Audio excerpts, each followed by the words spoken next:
Thank you, Madam Speaker. It's an honor to have the opportunity to speak in the House again with respect to Bill C8, now at report stage.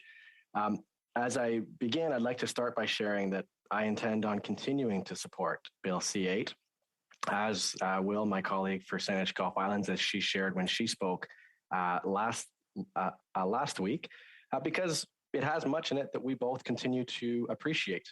Funds for rapid tests, money for ventilations for schools, delays in loan repayments for small businesses at a time when they need that the most. As well, with respect to the Conservative motion that is proposing several amendments, I don't intend on supporting these because they would remove many of these same items, including the school ventilation improvements, a ventilation tax credit for businesses, and a tax credit for school supplies for teachers.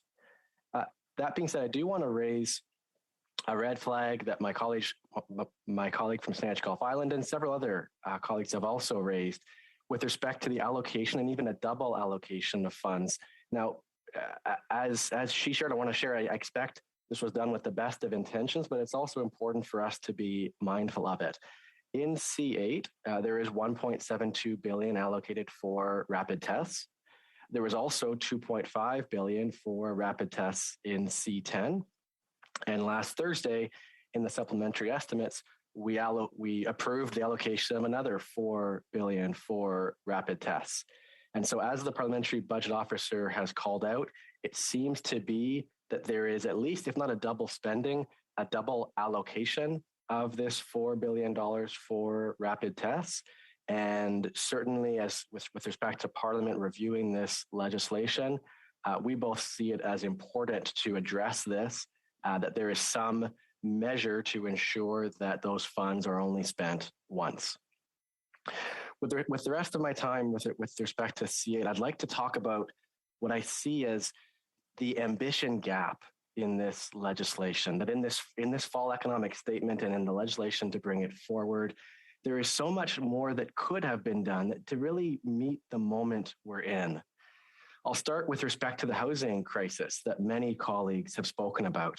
And in Kitchener, it is significant. It's an almost 35% increase in the cost of housing in the last year alone. On Friday afternoon, I spoke with another neighbor of mine, Nick. He's a young person that was sharing with me, as many others have, that he doesn't expect he'll ever, not ever be able to buy a home, but when it comes to staying in Kitchener, continuing to be able to afford rent, he was just so concerned. And that's as a result of a market that is increasingly become commodified, that this is a market designed to provide a commodity for investors when we should be focused on homes being places for people to live in. And so in C8, of course, as members know, there is this underused housing tax being introduced, but it's also been diluted from what we know has worked in other jurisdictions, Vancouver being an example. In Vancouver, it's a 3% tax. It applies to everyone. And as a result of that measure, it started to have an impact. It's reduced the number of vacant homes by 25%. It's reintroduced 18,000 units back on the market. And it's generated tens of millions of dollars for affordable housing. Compare that with what we know is in this legislation. And well, not only is it not 3%, but we're down to a 1%. And I think there's fair questions to be asked about whether, even if it was broadly applied, whether a 1% tax would meaningfully change behavior for those who've begun to commodify the market and pull housing off the market simply to speculate on its value. But then not only that, of course, we've got exemptions pretty much everywhere. Every citizen, every permanent resident, every Canadian corporation, the list goes on. And so, to the point where I think there's fair questions to be raised about whether this measure, certainly on its own, wouldn't be enough, but whether it would meaningfully shift and be a helpful contribution at a time when, again, in terms of the ambition, this could have been the housing economic statement. It could have been the time we said, you know what, we've got great ideas that have worked before. Co-op housing, for example, back in the 80s when we invested in co-op housing, we were able to build thousands of units of new rental co-op units. And of course, that not being the case in statements like this, that is less and less the case today. It could have also been the time when we say, we're going to put meaningful measures with respect to moving away from the blind bidding process to investing in public and subsidized housing. Really bold and visionary measures to make progress on the housing crisis that if they're not here, I aspire that we might see more when it comes to the budget that we're expecting over the coming weeks. In terms of this ambition gap, well, at a time when this House has affirmed that we are in a climate emergency, shouldn't every economic statement be one that focuses on taking substantive, transformational action on the climate crisis? Certainly, I believe that to be the case. In C8, of course, the word climate isn't mentioned even once. Instead, actually, what we're seeing is talk of more and more subsidies being introduced for oil and gas. Sometimes they're introduced just under different names. The most recent we're now expecting is a new tax credit for carbon capture and storage, a tax credit that some are estimating could be worth up to $50 billion in this new subsidy for a solution that has already been subsidized significantly over the past decades, only leads to 0.001% of reduction in global emissions. And as so many academics and scientists have called out, this is not a climate solution. And so we need to both be mindful of what's not here, as well as what could have been and what should be going forwards, that we could take that 50 billion and actually invest in proven climate solutions, in incentivizing homeowners to move forward on retrofits to their homes and businesses. We could be incentivizing whether it's electric vehicles or high-speed rail.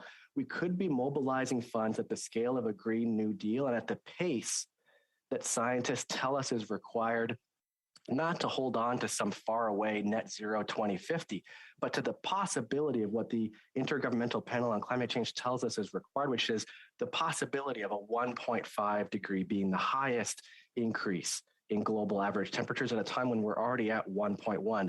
Yes, this is an emergency. As a result, every economic statement we see in this House, I wish would have a stronger focus to give us that best chance of ensuring that our nieces and nephews, our kids and grandkids have the possibility of a safe climate future. Finally, I'll close with respect to another gap in ambition, and that's with respect to mental health. That we know the Canadian Alliance on Mental Illness and Mental Health, the Royal Society of Canada, so many in my community and across the country are calling out to address the significant gaps in mental health, because we know there's significant wait times for young people in particular. Young people that this was, as is the case for so many challenges we face today, was present before the pandemic and has only been accelerated and made worse.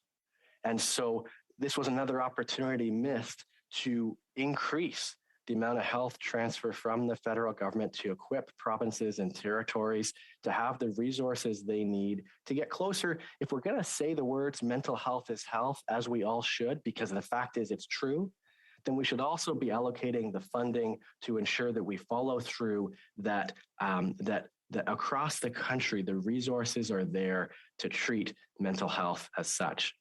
And so in closing, again, I will continue to be supporting C8 because while there are some elements where, I'm disappointed the ambition isn't there, that doesn't take away from the fact that there are measures and funding here that would go a long way in my community.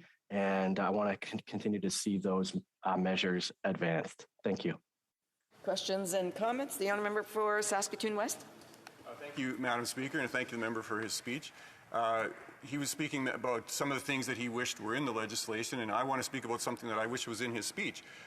This government has spent tremendously on all kinds of different programs, and that's added billions and billions to our debt. In fact, our our accumulated debt has more than doubled under their watch. And so I would just ask the member if he feels that this spending can continue, and if he has any comments at all, any thoughts on debt and the debt of the country, or if it can just go on forever in his opinion. Thank you.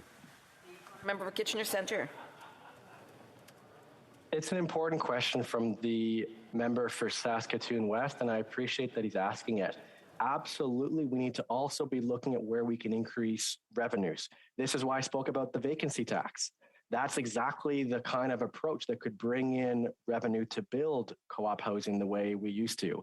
If we didn't send $18 billion in subsidies to oil and gas, those are the funds we could use. If we introduced a wealth tax.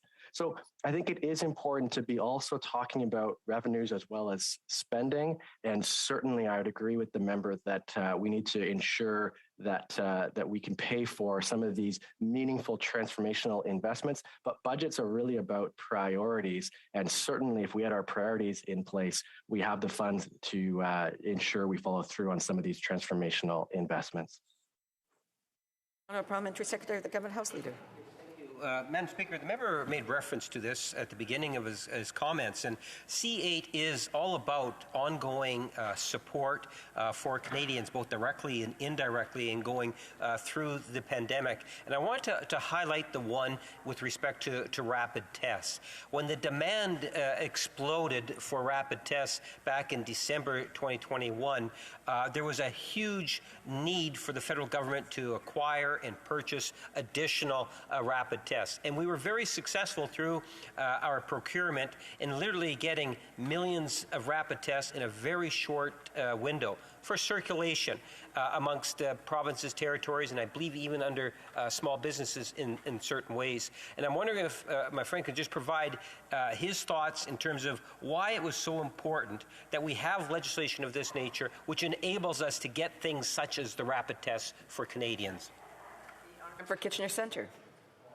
Well, thank you for the question to the member from Winnipeg North. I want to start by acknowledging there was plenty of work done in this place before I was here to ensure that rapid tests were procured. For my part, I spoke last time on C8 about the Cambridge Chamber of Commerce and how they've been calling out over past months that businesses need more rapid tests.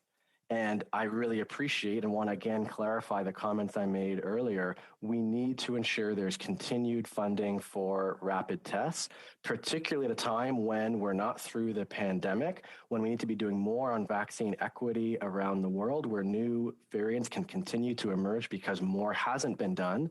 And so certainly we'll continue to support measures that businesses and folks in my community have been calling out for, which is ensuring that rapid tests are readily available. Comments? The honourable member for Windsor West. A brief question, please. Thanks for his intervention. Down the line, the rail line, want to ask him with regards to the lack of foresight with regards to Via Rail and the mixed messages the government's sending right now. Amtrak in the United States got funded for the first time ever to actually increase trackage, including connecting into Canada. And what's his thoughts about the higher speed rail that could go through Quebec City corridor?